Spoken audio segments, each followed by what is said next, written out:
Hello friends, this will be our concluding lecture on Marxist literary theory, and our primary focus today will be on the theoretical perspective provided by the British academic Raymond Williams. So, to start with, let us familiarize ourselves with some of the biographical details of Raymond Williams. Now, Williams was born in 1921 in a village that was situated at the border between England and Wales, and he was born to a working class parents. Now, this location of his birth and of his childhood would go on to play a very significant role in shaping his ideas as a theorist as well as a literary artist. Thus, for instance, this rural location situated at the grey zone between England and Wales will return again and again as a major thematic concern in his novels. For instance, starting with his first novel, very aptly titled Border Country, and we can see this theme engaging Raymond Williams down to his last novel that he wrote, and that he titled People of the Black Mountain. The physical location of his childhood would also give him an entry point to the study of the key distinction between village and city, between country and city. And I mention this as a key distinction because this distinction would have a very significant role in British cultural imagination. In fact, it has had a very significant role in British cultural imagination for centuries now. And this particular aspect of Williams's scholarship is most evident in the book The Country and the City, which I have already mentioned in my previous lecture, and which is arguably one of the finest literary cultural criticism produced from within the Anglophone world in the 20th century. Now, apart from this physical location of Williams's childhood, the political and cultural influence that surrounded him in his growing up years would also have a very profound impact on his scholarship. So, as I have just mentioned, Williams was born and brought up within a working class culture, and this connected him from very early on with the British labour politics and with Marxism. And his association with Marxism would deepen as a student in the University of Cambridge, where he was a leading member of the Popular Socialist Club. And finally, this engagement with Marxism would flourish in a profusion of important theoretical writings like Culture and Society, The Long Revolution, The Country and the City, which I have already mentioned, and Marxism and Literature. And all of this went on to redefine the relevance of Marx's ideas in understanding literature in particular and the field of culture in general. Indeed, by the time Williams died in 1988, he had not only transformed the field of Marxist literary theory and literary studies, but also inaugurated the vibrant new field of cultural studies. So, the particular theoretical idea by Williams that we are going to discuss today is a concept that he calls the structure of feeling. And this concept he first introduced in his book Preface to Film, which was published in 1954, and then he went on developing this concept throughout his life and rephrasing it again and again in works like The Long Revolution, for instance, and Marxism and Literature. Now, as this lifelong preoccupation with the idea suggests, Williams considered this concept, structure of feeling, as a key concept which apparently required regular reiteration. But in spite of Williams writing about it in a number of his books, structure of feeling remains a rather complex idea, a rather difficult idea to grasp, and we will therefore try and approach it step by step by taking as our starting point the Gramscian idea of hegemony, with which we had concluded our last lecture. Now, in our previous discussion, we have noted that hegemony is a form of dominance, is a form of control that the dominant class exercises over the society at large by transforming its own particular ideology into something like a consensus worldview. So, hegemony operates by convincing most of the society that the dominant ideology presents the most natural way of conceptualizing the world around and one's own individual position within it. So, in other words, hegemony is achieved through the naturalization and universalization of a dominant ideology and a dominant culture. Now, Williams complicates this understanding of the dominant ideology and how it works by arguing that in any society and at any given point in time, the dominant ideology is situated in a state of tension with at least two other forms of ideology and culture.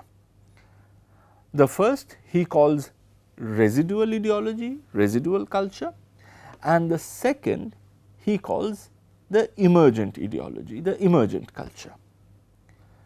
So, what is residual ideology or residual culture?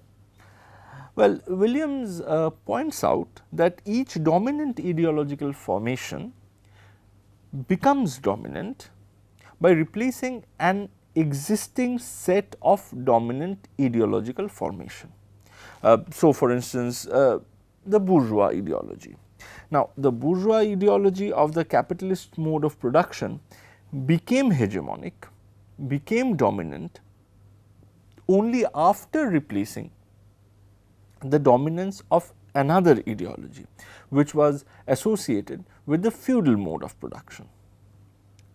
Now, with the hegemonic ascendancy of the bourgeois ideology, most of the parts of the feudal ideology altogether disappeared. They were replaced by the new ideology. But not all of the feudal ideology disappeared. So, this is a crucial argument that Williams is making. He is saying that a dominant ideology, when it replaces a pre-existing dominant ideology, it does not completely make the previous ideological formation disappear. Rather, parts of it continues to live, continues to exist within this new ideological formation as well.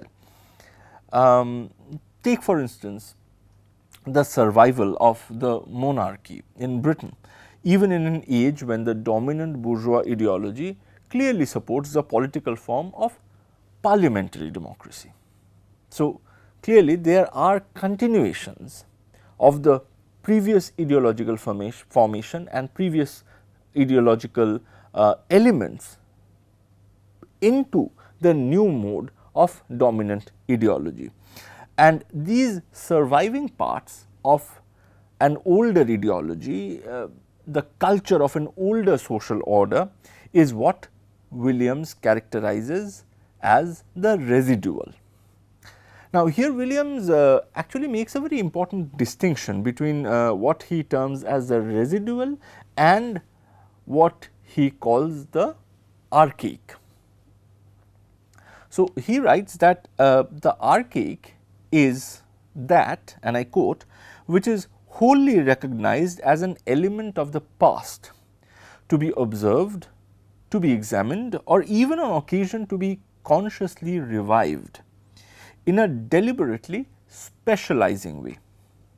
And this he contrasts with the residual ideology. So, Williams writes, the residual has been effectively formed in the past, but it is still active in the cultural process, not only and often not at all as an element of the past, but as an effective element of the present. Thus, certain experiences, meanings and values which cannot be expressed or substantially verified in terms of the dominant culture are nevertheless lived and practiced on the basis of the residue, culture as well as social, of some previous social and cultural institutions or formation. Now, as far as the residual elements are concerned, Williams makes a further distinction, which again I think is very important. He argues that some part of the residual elements in a society are absorbed by the dominant ideology and are made part of the dominant culture. But some parts of the residual ideology still remain outside the purview of the dominant ideology and presents a set of meanings and values that are alternative or oppositional to the dominant ideology.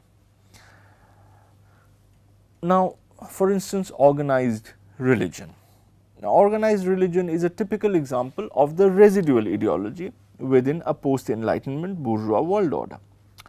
Now, an organized religion like Christianity is partly appropriated by the dominant bourgeois culture, and indeed, as the sociologist Max Weber shows in his classic The Protestant Ethic and the Spirit of Capitalism, that at least one version of Christianity has provided the very basis of bourgeois value system, of bourgeois moral order.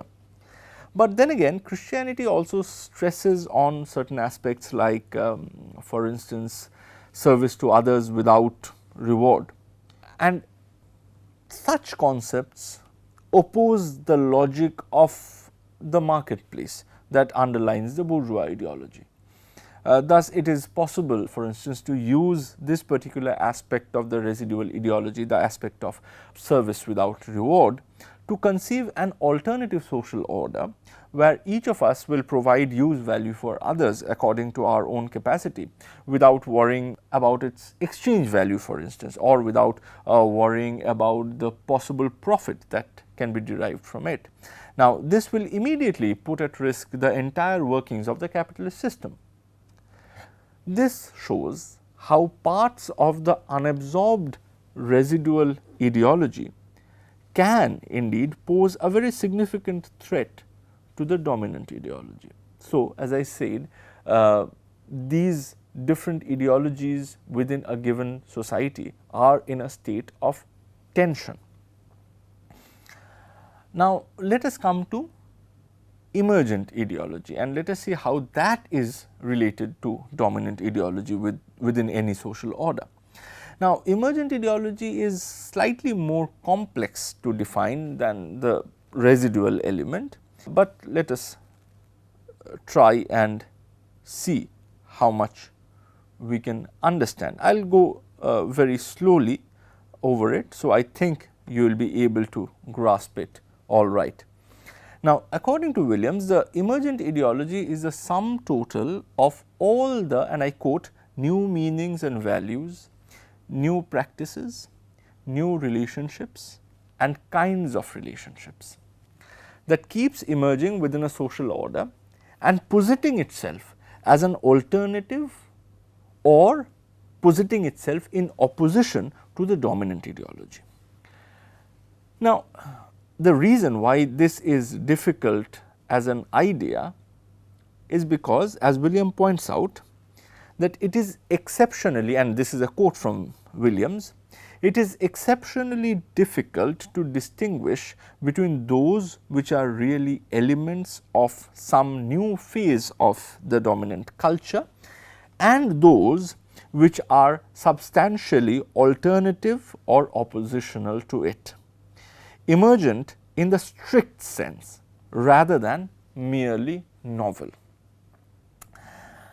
Now, this difficulty as to whether a particular element that is being observed is just a modification of the dominant ideology or really substantial alternative or a substantial opposition to the dominant ideology, is compounded by the fact that just like the residual element, the emergent element within a particular social order is also situated in a transactional relationship with the dominant ideology and the dominant culture. Thus, for instance, parts of the emergent ideology which might initially show potential to pose an alternative or to oppose the dominant culture may subsequently be appropriated by the dominant ideology and made part of it. Yet, in spite of this regular appropriation of the parts of the emergent by the dominant, genuinely new meanings, genuinely new values, new practices, new social relationships, they do emerge in every society, and they are mostly associated with the emergence of a new class. So, for instance, if we trace the European history from the late medieval ages to the 17th century, we will witness the gradual but steady emergence of a genuinely new set of meanings, practices and social relationships associated with the emergent bourgeois class, which can be regarded, in Williams's words, as substantially alternative and oppositional to the then dominant feudal culture, feudal ideology. And of course, by the 18th century, the bourgeois ideology and the bourgeois culture would come to occupy the dominant position, relegating aspects of the feudal ideology to the residual position. Some of it of course will vanish entirely, but some of it will continue exercising its effect even within the bourgeois world order as residual ideology. However, Williams also points out that though the emergence of a new class is what is usually most strongly associated with the emergent ideology, there can be other sources of the emergent within a society that is not directly related to the ideology of any particular emergent class. So, what is this source of the emergent then? Well, Williams states that, and I quote, "No mode of production and therefore no dominant social order and therefore no dominant culture ever in reality includes or exhausts all human practice, human energy and human intention."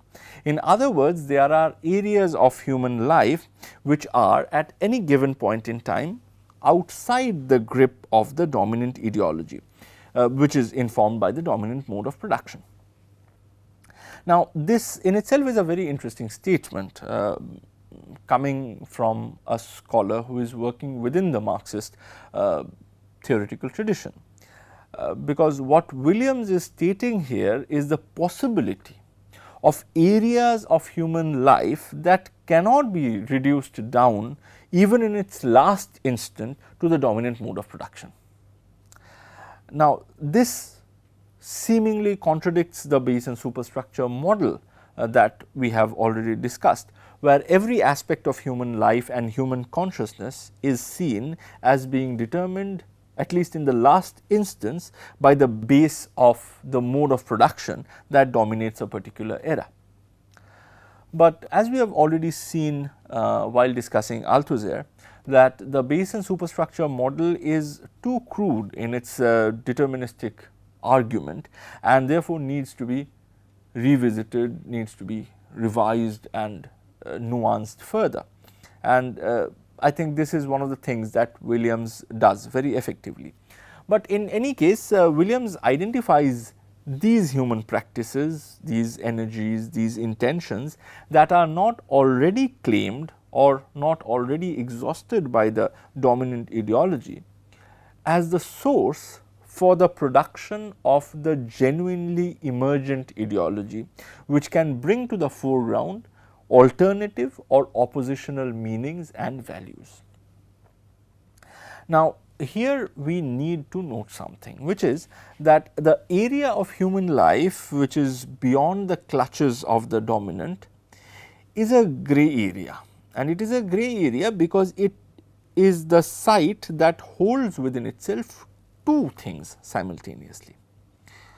So, A, it holds the residual ideology and culture that has not been appropriated by the dominant and which we have already discussed, and also B, it holds the emergent meanings and values which can provide genuine alternative or opposition to the dominant ideology. So, why is this important? Well, this is important because this means that just like the transactional relationship that the dominant culture shares individually with the residual and the emergent, the residual and the emergent too share a transactional relationship. They are located very close to each other and they interact with each other. And this therefore creates a highly intricate network of relationship between various kinds of worldviews, of social and cultural elements within any particular society at any given point in time. And this intricate network cannot be reduced to the deterministic framework provided by a particular mode of production or by the hegemony of its dominant ideology.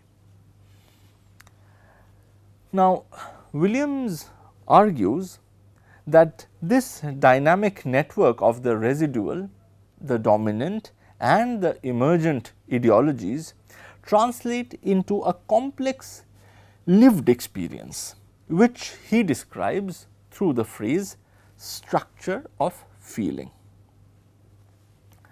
The actual process of living through a particular time does not involve experiencing the residual, the dominant and the emergent as separate chunks of socio-cultural values.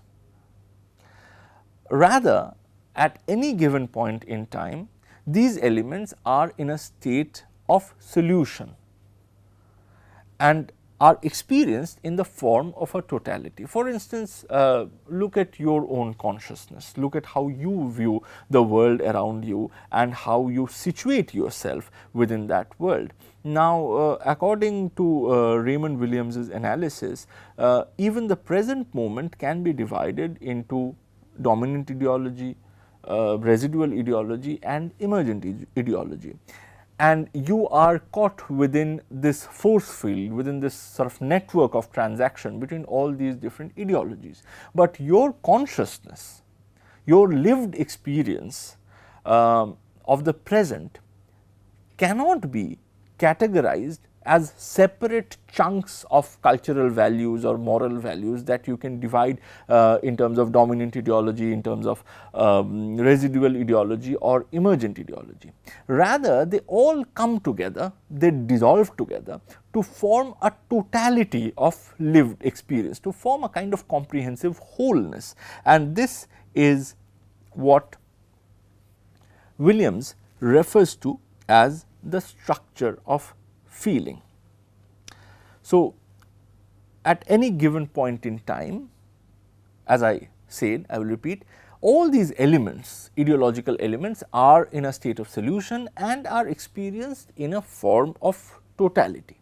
And it is this experienced form of reality that Williams calls the structure of feeling, and that informs any particular work of art, including literature, that is produced during a particular period.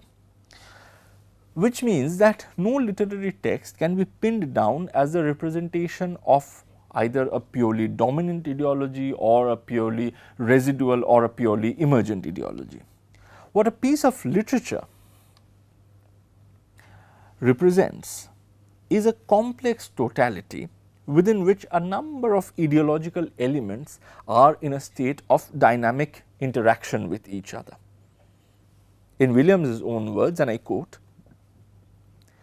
"It seems to be true from the nature of art that it is from such a totality that the artist draws.